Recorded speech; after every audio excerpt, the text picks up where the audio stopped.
Next topic है dehydration of alcohol यानी alcohol का निर्जलीकरण। Alcohol on heating in the presence of dehydrating agent like Al2O3, H3PO3, P2O5, H3PO4 and anhydrous zinc chloride. Hydroxyl group from alcohol and hydrogen atoms from adjacent carbon atom eliminate as a water। यानी जब किसी alcohol के निर्जलीकरण अभिकर्मक जैसे सांद्र sulphuric acid, zinc chloride, H3PO4, Al2O3, H3PO3 और P2O5 के साथ गर्म किया जाता है तो अल्कोहल में से हाइड्रोक्सी समूह निकटवर्ती कार्बन परमाणु से हाइड्रोजन परमाणु लेकर जल के रूप में विलोपित हो जाता है। यहाँ कुल कहने की बात यह है कि इस CH2 और CH2 ग्रुप पे जुड़े ये जो H ग्रुप है और जो OH ग्रुप है, इस अल्कोहल में H और OH ग्रुप डिहाइड्रेटिंग एजेंट की उपस्थिति में एल्कीन फॉर्मेशन करेगा और वाटर जो मॉलिक्यूल है वो एलिमिनेट होके जाएगा। फर्दर ऑन सेकंड में इथाइल अल्कोहल है जिसमें CH2 के ऊपर एक H है यानी CH3 CH2OH है, तो H और OH एलिमिनेट हो जाएगा और एल्कीन बनेगा यानी CH2 डबल बॉन्ड CH2 यानी ethene plus water molecule eliminate हो जाएगा। नेक्स्ट एग्जांपल अगेन साइक्लोहेक्सेनॉल, इसमें H2SO4 की उपस्थिति में क्या 413 डिग्री केल्विन के ऊपर उपस्थिति में किया तो एल्कीन हुआ H और पास वाला जो है उससे OH जो हुआ एलिमिनेट हो गया, वाटर मॉलिक्यूल निकल गया और साइक्लोहेक्सीन जिसकी प्रतिशत जो है 80-85% सॉल्यूशन के अंदर मिल जाएगी। नेक्स्ट रहेगा 2-मिथाइल 2-प्रोपेनॉल, इसमें या तो H इधर से जाएगा OH के साथ में या इधर से जाएगा, कैसे भी जाए यानी CH3 CH3 double bond CH2 plus water molecule निकल गया और बना 2-मिथाइल प्रोपीन 85% सॉल्यूशन इसके अंदर बन जाएगा। Next is regioselectivity in dehydration of alcohol. Saytzeff rules, Saytzeff rule के अंदर जो है उसकी प्रॉपर्टी के बारे में बात करना, यानी अल्कोहल के निर्जलीकरण में क्षेत्र वर्णनात्मकता सेट-जेफ रूल के हिसाब से। सेकेंडरी ब्यूटाइल अल्कोहल यानी 2-ब्यूटेनॉल ऑन डिहाइड्रेशन में forms 2 isomeric butene since hydrogen atom can be removed from 2 adjacent carbon at present with the hydroxy group and water is eliminated। यानी सेकेंडरी ब्यूटिल अल्कोहल यानी 2-ब्यूटेनॉल के निर्जलीकरण से 2 समावयवी ब्यूटीन बनते हैं क्योंकि इसमें हाइड्रोक्सी समूह के निकटवर्ती 2 कार्बन परमाणु हैं जिनमें से किसी पर से भी ये हाइड्रोजन लेकर जल के रूप में विलोपित हो जाता है। जैसे फॉर एग्जांपल इसके अंदर लें 2-ब्यूटेनॉल लें, इसके अंदर H OH या तो यहाँ से एलिमिनेट होगा या HOH यहाँ से एलिमिनेट होगा और फर्स्ट से वो लेते हैं तो सेकंड वाले में लिया ये पोजीशन ली तो बना आपके 1 ब्यूटीन और सेकंड पोजीशन से लेते हैं अगर तो बनेगा आपके 2 ब्यूटीन। 1 ब्यूटीन जो है वो माइनर कंडीशन में बनेगा, कम मात्रा में बनेगा और 2 जो है सेट-जेफ रूल के हिसाब से वो 2 ब्यूटीन मेजर प्रोडक्ट इस सॉल्यूशन के अंदर बन के उभरेगा। फिर उसी तरह 2-मिथाइल 2-ब्यूटेनॉल का किया तो 1-मिथाइल 2-ब्यूटीन बना और दूसरे में 2-मिथाइल 1-ब्यूटीन बना। इसकी कंसंट्रेशन 10% रहेगी और इसकी कंसंट्रेशन जो है वो 90% रहेगी। Further easy of dehydration of alcohol is in the following sequence, यानी इनका जो निर्जलीकरण क्षेत्र का वर्णनात्मक के साथ में स्टीरियोकेमिस्ट्री के आधार पर इसका अगर निर्जलीकरण की सुगमता का क्रम देखें तो टर्शरी अल्कोहल, फिर then secondary alcohol and then primary alcohol, ये इसके अल्कोहल के निर्जलीकरण का सुगमता का जो है वो क्रम इस तरह से होता है। Next mechanism of dehydration of alcohol, dehydration का मैकेनिज्म कैसे रहेगा। Acid catalysed dehydration of alcohol may be explained by the following 3 step, 3 step में इसको समझा सकते हैं। The first step is RCH2CH2OH को एग्जांपल लिया जिसमें H पॉजिटिव को ऐड किया और ऑक्सोनियम आयन इसके अंदर बन जाएगा जो कि रिएक्शन कैसे होगी फास्ट। ये ऑक्सोनियम आयन जो है उसमें RCH2 double bond CH2 carbocation या कार्बोनियम आयन बना और वाटर मॉलिक्यूल जो है वो स्लोली बाहर निकल जाएगा।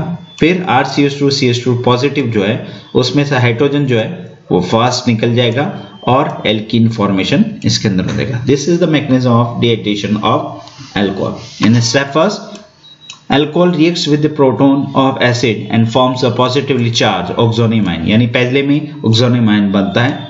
सेकंड में the oxonium ion formed in first step eliminate H2O and forms carbonium ion, यानी कार्बोकैटायन बना। और ये स्टेप कौन सी होती है आपकी? स्लो। इसके अंदर जो रहेगा स्टेबिलिटी ऑफ कार्बोकैटायन में टर्शरी फर्स्ट नंबर पर, secondary, then primary and then after this is the methyl. Third step रहेगा carbonium rapidly loses a proton and forms the alkene, hydrogen H positive निकल जाएगा और एल्कीन फॉर्मेशन थर्ड स्टेप के अंदर हो जाएगा। Next is rearrangement in alcohol dehydration. Alcohol के rearrangement कैसे करेंगे? निर्जलीकरण का। Some alcohol on dehydration forms alkene which has a different skeleton than the parent alcohol. इनका पेरेंट अल्कोहल से जो रहेगा ढांचा बिल्कुल अलग होगा। First one is transfer of CH3 group, CH3 group यानी मिथाइल ग्रुप का ट्रांसफर। ये एग्जांपल लेते हैं इसके अंदर H2SO4 और 80 डिग्री सेल्सियस पर इसको गर्म करते हैं तो इसके अंदर जो रहेगा ट्रांसफर ऑफ CH3 की अगर बात करें, ये CH3 का ट्रांसफर होगा और H और OH निकल रहा है इसके अंदर कंडीशन के अंदर। तो ये जो कंपाउंड बना वो बना 3,3-डाइमिथाइल 1-ब्यूटीन 3%, 2,3-डाइमिथाइल 2-ब्यूटीन 65% एंड 2,3-डाइमिथाइल 1-ब्यूटीन 32%। यानी मेजर प्रोडक्ट रहेगा ये 2,2 वाला, फिर 2,3-डाइमिथाइल 2-ब्यूटीन के बाद 1-ब्यूटीन और उसके बाद में three three dimethyl butene. The mechanism of the above reaction may be given as follow. पहले H पॉजिटिव होगा और ऑक्सोनियम आयन आपके पास बनेगा जो कि फर्स्ट स्टेप होगी। फिर ऑक्सोनियम आयन जो है वो ट्रांसफर ऑफ मिथाइल ग्रुप करेगा, कार्बोकैटायन ऑक्सोनियम आयन होगा, उसके बाद H हटेगा इस कंडीशन में, सेकेंडरी कार्बोनियम आयन बनेगा। सेकेंडरी कार्बोनियम से में ट्रांसफर ऑफ मिथाइल ग्रुप की अगर बात करें तो टर्शरी कार्बोनियम बनेगा which is more stable then the secondary carbonium ion. इसमें से H पॉजिटिव निकल जाएगा जिसमें इसकी कंसंट्रेशन रहेगी 3%, दूसरे की रहेगी 32% और तीसरे की रहेगी 65%। इससे जो कंपाउंड बनेगा वो बनेगा कौन सा? इससे, और इधर से बनेगा ये आपके बोले कंपाउंड ये।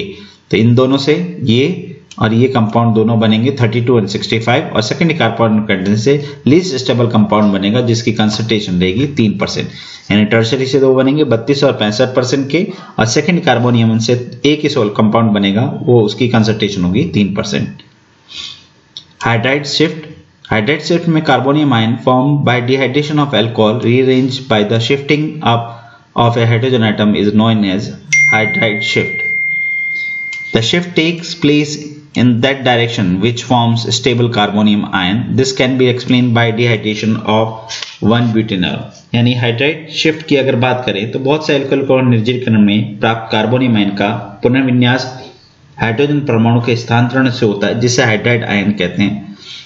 इसमें ये कंपाउंड लेने के बाद H पॉजिटिव ऐड किया और ऑक्सोनियम आयन बना जिसमें से H2 जो है एलिमिनेट हो जाए। उसके बाद ये जो कंपाउंड बना ये इसमें हाइड्राइड शिफ्ट होगा। ये जो कार्बोकैटायन बना इसमें इससे जो कंपाउंड बना वो बना CH3 CH2 CH positive CH3 यानी प्राइमरी कार्बोकैटायन से बना कौन सा? Secondary carbocation. और उसमें से जो है हाइड्रोजन एलिमिनेट होगा और बनेंगे दो कंपाउंड सिस 2-ब्यूटीन ट्रांस 2-ब्यूटीन एंड 1-ब्यूटीन। इसकी परसेंटेज रहेगी सिस 2-ब्यूटीन की 32, ट्रांस की बनेगी 2-ब्यूटीन और 1-ब्यूटीन की जो बनेगी वो बनेगी 12%। Next topic is Hofmann elimination, Hofmann विलोपन। Tertiary alkyl ammonium iodide react with the aqueous Ag2 and forms tertiary alkyl ammonium hydroxide and AgI। यानी R4NI plus Ag2O plus H2 की रिएक्शन कराएं तो R4NOH plus 2AgI बनेगा। ये जो है Ag2O plus H2 जो कंपाउंड है ये रिएक्शन करेगा cyclohexyl methyl trimethyl ammonium iodide के साथ में और बनाएगा cyclohexyl methyl trimethyl ammonium hydroxide.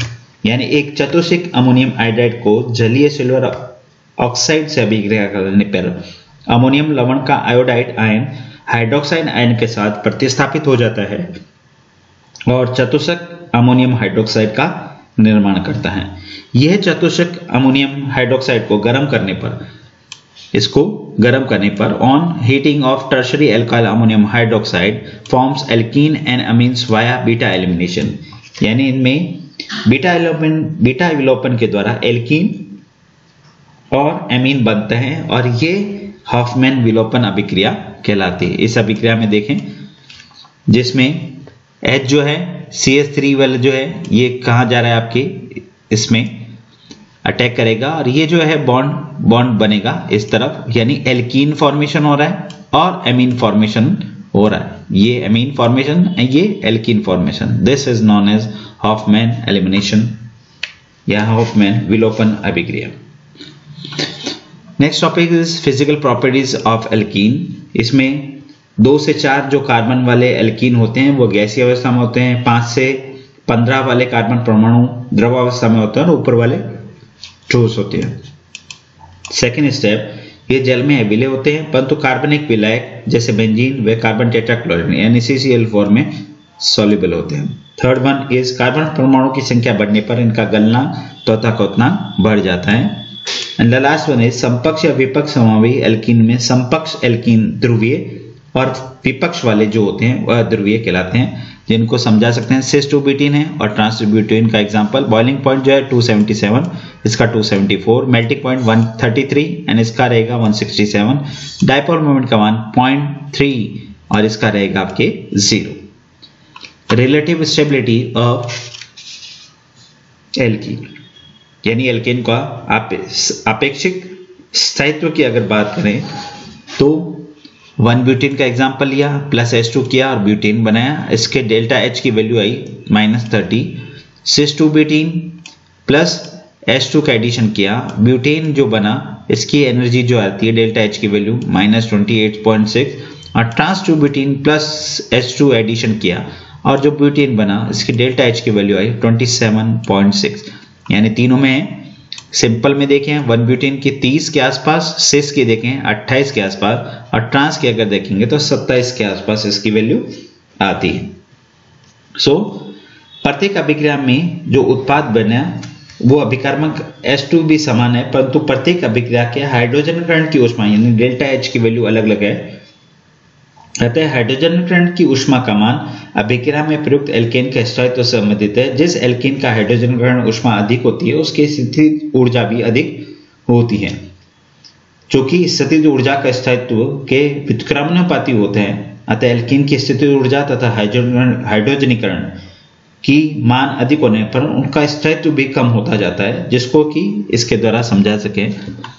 इसमें 1 ब्यूटीन देखें, इसके डेल्टा H की वैल्यू -30, सिस की देखें 28 और ट्रांस की देखेंगे तो 27.6 के आसपास, जिसकी वैल्यू बता रखे। 1 ब्यूटीन का अगर ऑक्सीडेशन करें 6O2 करेंगे तो इसकी वैल्यू आएगी 650 के आसपास, सिस की देखें 648 के आसपास, ट्रांस की देखेंगे तो 647 के आसपास और 2 मिथाइल प्रोपीन की बात करें तो इसकी वैल्यू आएगी 646 के आसपास। तो वह एल्कीन समावेश जिसके दहन पर सबसे कम ऊष्मा उत्पन्न होती है वो सबसे अधिक स्थायी होती है और चारों समावेशियों के दहन की